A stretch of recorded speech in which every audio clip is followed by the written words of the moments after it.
Hello अस्सलाम वालेकुम। जैसे कि वो ज़िद्दी सी ड्रामा सीरियल जो कि हम टीवी की पेशकश है, जिसका 36 एपिसोड का टीज़र जो है वो लॉन्च हो चुका है। जैसे कि पिछली किस्त में दिखाया गया कि रिदा किस तरीके से जैन को जो है वो अपने घर लेकर आती है और मिस अमरीन के सामना इस तरीके से करवाती है कि वो अपने ही शौहर की नज़रों में, ज़ावियार की नज़रों में बुरी बन जाती है। वो हर वक्त यही गवाही देती रहती है कि मेरा जैन के साथ कोई अफेयर, कोई जो है चक्कर नहीं है, ना कोई ताल्लुक़ है, मेरा सिर्फ आपके साथ ताल्लुक़ है। यहाँ ज़ावियार को इस बात का यकीन है कि अमरीन उसकी मोहब्बत में गिरफ्तार है, लेकिन जिस तरीके से रिदा जो है वो अपने शौहर के सामने जो है वो अमरीन को लेकर आती है और उसे नीचा दिखाती है और उसे अपनी खुशगवार ज़िंदगी की जो है झलक भी दिखाती है, लेकिन यहाँ अमरीन जो है वो कंफर्टेबल फील नहीं करती। जैन को भी लगता है कि अमरीन उसकी वजह से कंफर्टेबल फील नहीं करती। वो अपनी बहन महरीन से कहता है कि मुझे जो है बहुत गिल्टी फील हो रहा है, मुझे अपनी नज़रों में गिर के रह गया हूँ, मुझे ऐसा नहीं चाहिए कि मेरी वजह से जो है वो अमरीन का घर उजड़ जाए या वो ज़िंदगी में सफ़र करे। यहाँ महरीन भी उसे यही समझाती है कि तुम वो घर छोड़कर जो है जैन वापस आ जाओ, अपनी बीवी को समझा कर इस घर में ले आओ। यहाँ अपनी वो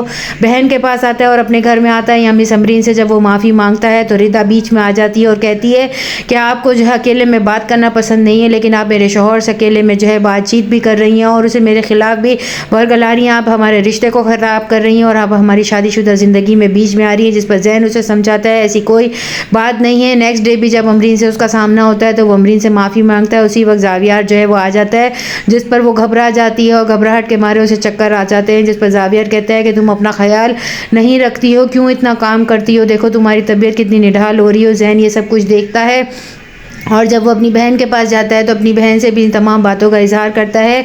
यहाँ वो रिदा को समझाने की कोशिश कर रहा है, वो रिदा को छोड़ना भी नहीं चाहता और उसकी नाराज़गी को भी अफोर्ड नहीं कर रहा। यहाँ पर अमरीन जो है वो घर वालों के सामने जो है उनके काम काज करने में अपने आप को हल्कान करती रहती है। यहाँ पर ज़ावियार कहता है कि तुम मेरे रिश्तों के धारे में बंद तो गई हो और मेरे रिश्ते और मेरे ताल्लुकात को निभाते निभाते तुम अधमुई होती जा रही हो, जिसकी वजह से तुम ना अपने आप को संभाल पा रही हो, ना ही इस ताल्लुक़ के बंधन को संभाल पा रही हो। जिस पर अमरीन उसका मुंह तकती रह जाती है, जिसकी वजह से रिदा जो है फ़ायदा उठा रही है। यहाँ पर वो अपने शौहर को थोड़ी बहुत स्पेस भी देती है और अमरीन के सामने इस तरीके से लेकर आती है ताकि इन लोगों के दरमियान मज़ीद गलतफहमियाँ पैदा हो। और अपने बाप को वो कहती है कि मिस अमरीन अभी भी देखें जैन के साथ जो है वो बातें चीतें करती हैं और जो है वो आपको धोखा दे रही हैं, आपके दरमियान जो है वो मिसअंडरस्टैंडिंग पैदा कर रही हैं और मेरे ताल्लुक़ को ख़राब करना चाहती हैं। ज़ावियार इन तमाम बातों को जो है वो निगलेक्ट करता है। वो अमरीन के साथ खुशगवार ज़िंदगी गुजारना चाहता है जो कि जैन के होते हुए नहीं हो सकता। यहाँ वो जैन को भी धमकाता है कि तुम मेरी बेटी की आंखों में आंसू लेकर